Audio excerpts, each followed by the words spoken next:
Hello to all you guys out there on YouTube land. Yes, it's me, DR, and it is that time, yes, the full review after 100 miles in the New Balance 1080 V10s. Cue the intro.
So, I have done 100 miles in these lovelies, really enjoyed the 100 miles, and I'm going to kind of work with one of the shoes.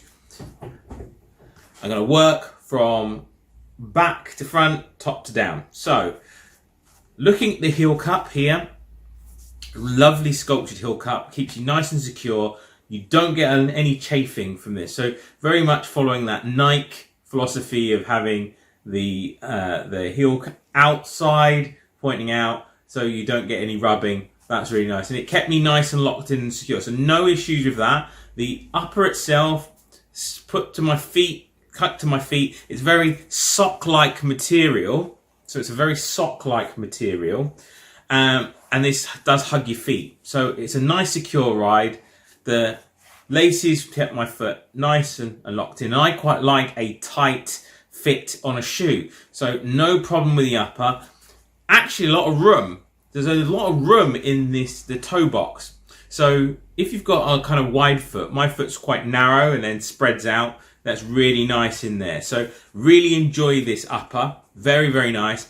And didn't really feel that the tongue at all. So it's nice. It's got some spongy materials to keep it nice and soft. There's no sponging around and no sponge around the heel cup. There's a little bit inside here, which is a bit spongy, and it keeps you nice and secure, locked in and soft. So no real rubbing, and the tongue is actually secured, if you see in here, secured to the shoe. So the tongue is actually locked in. I don't know if I can show you there, with a bit of fabric here. So it's actually feels like it's one piece.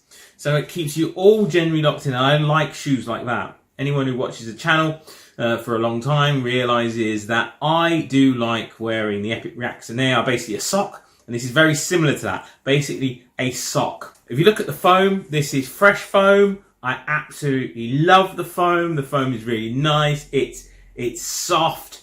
This is definitely a maxed cushion shoe, so very much about supporting you for longer runs. There's a little bit, if you see here, the heel, there's a little bit of a rocker, So when you're landing, it allows your shoe to push off. So there's a natural flow that you'll find when you're running with a shoe. You'll almost find yourself landing on sort of the midfoot to the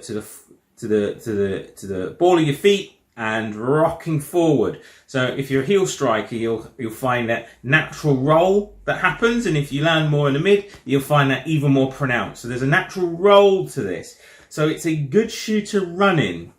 So those are kind of my thoughts about the shoe, very much the positives. This midsole and is lovely and lush for when you're landing, holds you. It's like running on a memory foam mattress. So it's like running on a memory foam mattress. It has that feeling to it. It's very soft. So for me, this is the ideal shoe for longer runs. And lots of people have said that, but it absolutely is. Ideal for those longer runs where you're really, really pounding the pavement. You want to get some miles in. You don't care about speed and effort. And if you look at the sole of the shoe, you can see the amount of rubber on that foam, protecting that foam, really illustrates that. Lots of rubber in your forefoot, going down to your midfoot, and then a little bit on the outside, and then loads of rubber covering that heel. So you're going to find this shoe's going to last a long while. You see, after 100 miles, it's generally just started to ease through the tread there. So you're only starting to get some bobbling. Here, it's wearing away, but you'd expect to see that after 100. But the rubber's still intact. It's still nice and there and protecting that foam. So really good shoe. For me, though, one of the things that I like in my shoe is a bit of versatility, as even in my daily trainers.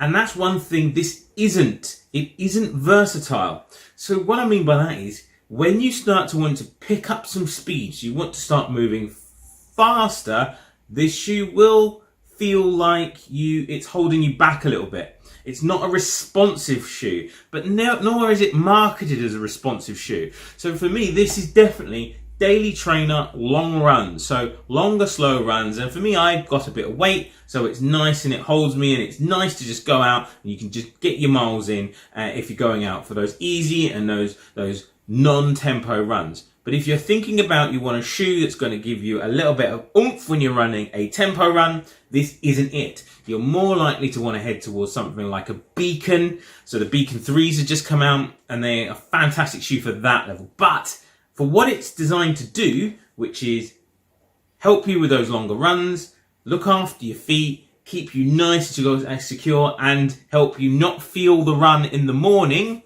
or the next morning, this is an ideal shoe to do it. So I really do approve this shoe, but as I said, it's very much about what you're going to use it for. If you want an all-round trainer, if you're one of those people like most people out there that have one shoe and use that as their daily trainer for all their types of runs, you're going to love the longer runs in this, but you're not necessarily going to like the shorter runs in it.